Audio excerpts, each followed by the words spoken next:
मैनावती ने कानिफ से वचन लेकर पुत्र का डर दूर किया। दूसरे दिन राजा शिविर में गया और पैरों पर सिर रख हाथ जोड़कर खड़ा हो गया। तब कानिफ ने उससे कहा, तूने जालंधर नाथ को जिस जगह गड्ढे में डाला है वह जगह दिखा। राजा वो जगह दिखाने को तैयार हो गया। जगह देख आने के लिए नाथ ने एक शिष्य को भेजा। उस शिष्य को जगह दिखाकर राजा के वापस आने के बाद कानिफ ने राजा से पूछा, अब किस उपाय से तुम जालंधर नाथ को गड्ढे से बाहर निकालोगे, वह बताओ। तब गोपीचंद ने प्रार्थना की कि महाराज, इस बारे में मुझे कुछ भी पता नहीं और ना ही कुछ सूझता है। मैं तो स्वयं आपकी शरण में हूँ। अब मेरे माता पिता गुरु सब आप ही हैं। मैं सिर्फ आपका सेवक हूँ। ये संबंध ध्यान में रखते हुए जैसे आप कहो वैसे करे। ऐसे राजा के अति दीनवाणी सुन कानिफनाथ ने उसे सुझाया, तेरे प्राणों की रक्षा होने के लिए मैं एक उपाय बताता हूँ, उसे तू कर। पहले सोना, रुपए, तांबा, पित्तल व लोहा, इन धातुओं के 5 पुतले अपने जैसे तैयार कर। तब राजा ने सिपाही भेजकर सोनार, लोहार इत्यादि अच्छे कारीगर बुलवाए और उन्हें धातु देकर हूबहू अपने जैसे पुतले बनाने की आज्ञा दी। कारीगरों ने अपनी सारी कला व अकल लगाकर गोपीचंद के 5 पुतले बनाए। फिर अच्छा शुभ दिन देखकर सब पुतले साथ लेकर राजा ने कानिफनाथ के गुरु को जहां डाला था वहां गए। वहां किनारे बैठकर पहले सोने का पुतला बीच में गोपीचंद ने रखवाया। तब कानिफनाथ ने उस समय राजा को कहा कि तू सब्बल लेकर खोदना शुरू कर और गुरु के नाम पूछते ही नाम बताकर जल्दी से बाहर आ जाना। राजा ने सब्बल अपने हाथों में ली। तभी कानिफ ने चिरंजीव मंत्र सिद्ध कर विभूति राजा के माथे पर लगाई। फिर राजा बीच में पुतला रख खोदने लगा। तभी अंदर से आवाज आई कि जो कोई इस गड्ढे को खोद रहा है जल्दी अपना नाम बताए। मैं गोपीचंद राजा हूँ महाराज, नाम बता। राजा झट से बाहर आया। गोपीचंद नाम सुनते ही जालंधर नाथ की क्रोधाग्नि भड़की और वो बोला, गोपीचंद राजा हो तो वह भस्म हो जाए। मुंह से ऐसे शब्द निकलते ही सोने का पुतला भस्म हो गया। इस तरह 4 पुतले जालंधर नाथ के शाप से जल गए। आखिर कानिफ की आज्ञा से राजा फिर खोदने लगा। वही आवाज फिर से सुन जालंधर सोचने लगा, मेरे क्रोध से ब्रह्मांड जलकर राख हो जाता है और त्रिलोचन राजा का पुत्र गोपीचंद इसमें से बचा, ये भारी आश्चर्य है। तो इसे जरूर परमात्मा की सहायता है, इसलिए अब राजा को अमर करना पड़ेगा। ये सोचकर उसने राजा से पूछा, अभी तो तू खोद रहा है तो तू कौन है, मुझे बताओ। कानिफ ने राजा का नाम बताकर अपना नाम बुलवाया। गुरुजी, मैं बालक कानिफ हूँ, आपका पता लगाते हुए यहाँ आया हूँ। मेरा सारा ध्यान आपके चरणों की ओर लगा हुआ है। आप कब दिखाई दोगे, मेरी आंखें तरस रही है। इसलिए राजा गड्ढे को खोद रहा है और आपको बाहर निकल रहा है। शिष्य के शब्द सुनते ही अंदर से आवाज आई, यदि गोपीचंद राजा अभी तक जिंदा है तो वह अमर होकर संसार में रहे। आशीर्वाद देकर बाहर निकालने की आज्ञा दी। बहुत दिन होने के कारण मिट्टी जम गई थी, इसलिए बड़े बड़े घाव मारने पड़े। तब अंदर से फिर आवाज आई कि अब खोदना बंद करो। फिर जालंधर नाथ के शक्रास्त्र जाप कर वज्रास्त्र निकालते ही मिट्टी दोनों तरफ हो गई। गुरु शिष्य खूब जोर से गले मिले। गुरु ने अपने शिष्य को कहा, इस समय तू था इसलिए राजा बचा। इतने में गोपीचंद राजा ने जालंधर के चरणों पर मस्तक रख दिया। जालंधर ने राजा को उठाकर उसके सिर पर हाथ रखकर आशीर्वाद दिया कि प्रलयाग्नि से सूर्य चंद्र है तब तक तू पृथ्वी पर रहा।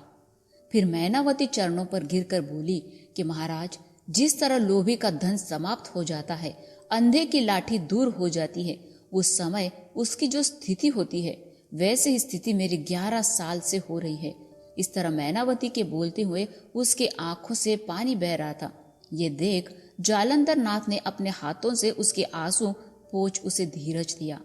बाद में जालंधर ने राजा के मुंह पर हाथ फेरा और उससे कहा, तेरे मन में जो मांगना हो वो मांगो, मैं देने को तैयार हूँ।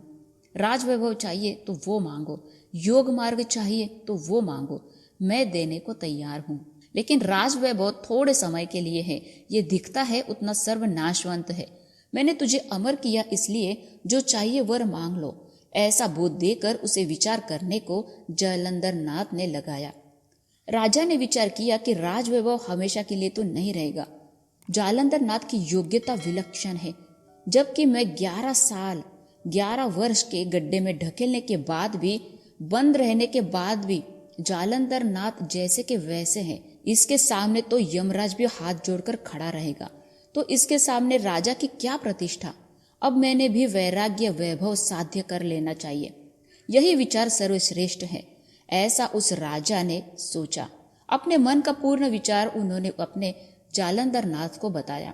गुरु महाराज, पदार्थ को अग्नि लगने से वो जो अग्निभय होता है, वैसे ही अब मुझे आप अपने जैसा करके छोड़े। ये सुनते ही जालंधर नाथ ने राजा की पीठ थपथपाई और सारे अंग का निरीक्षण किया, फिर कान में मंत्रोपदेश दिया और सनाथ किया। उस समय राजा को संसार के सारे पदार्थ अशाश्वत और नाशवंत दिखाई देने लगे। तब राजा ने बड़ का चीख निकालकर जय में लगाया, लंगोटी धारण की, कान में मुद्रा डाली, शरीर पर शैली कथा शिंगी बजाई, कुबड़ी फावड़ी हाथ में लेकर नाथपंथी कहलवाया। उसी तरह भस्म की झोली कंधे पर व भिक्षा की झोली हाथ में ली और गुरु की आज्ञा की राह देखने लगा। गोपीचंद राजा के बैरागी होने का समाचार गांव के लोगों में फैला। अंतपुर की राज स्त्रियों को पता चला तो जिधर देखो उधर रोना शुरू हो गया।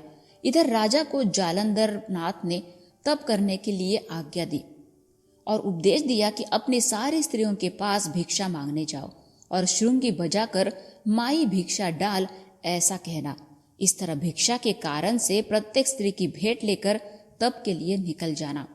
गुरु की आज्ञा मान राजा स्त्रियों के यहाँ भिक्षा मांगने गया।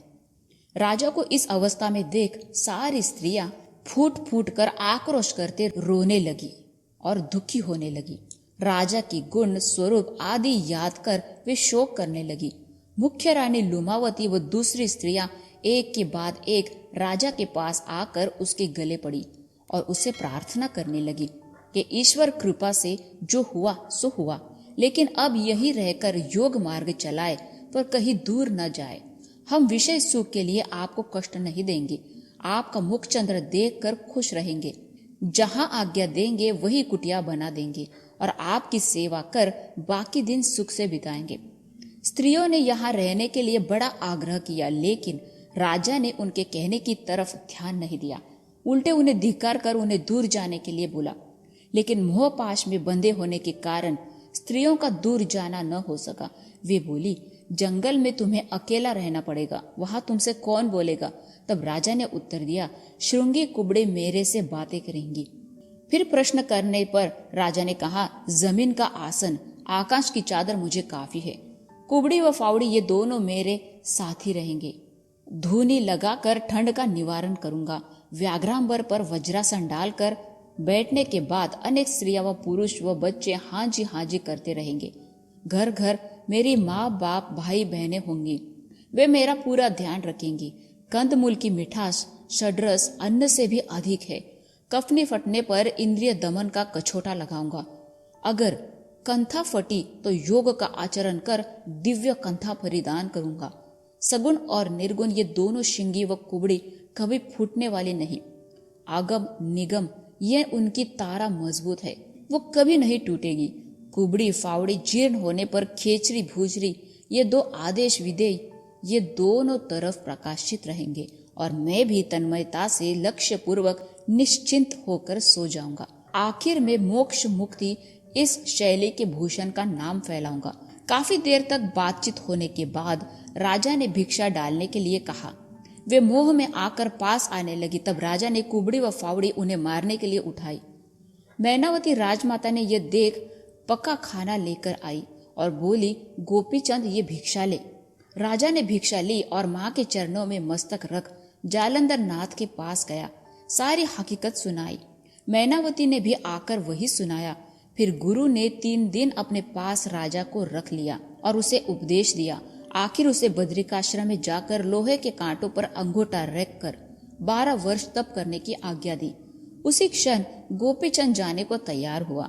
उसे पहुंचाने कानिफ जालंधर नाथ प्रधान गांव के बहुत सारे लोग उनके साथ गए।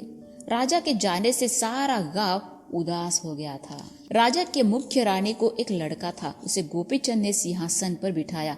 उसे राज्याभिषेक स्वयं जालंधर नाथ ने किया और प्रधान सरदार इन सबको वस्त्रालंकार दिए व उनकी योग्यता अनुसार सत्कार किया।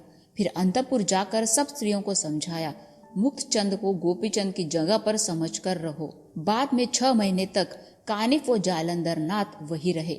अपने सामने उस राज्य की सारी व्यवस्था ठीक कर दी। 17वां अध्याय समाप्त। जय श्री गुरुवे नमः। जय हो नवनाथ की। धन्यवाद।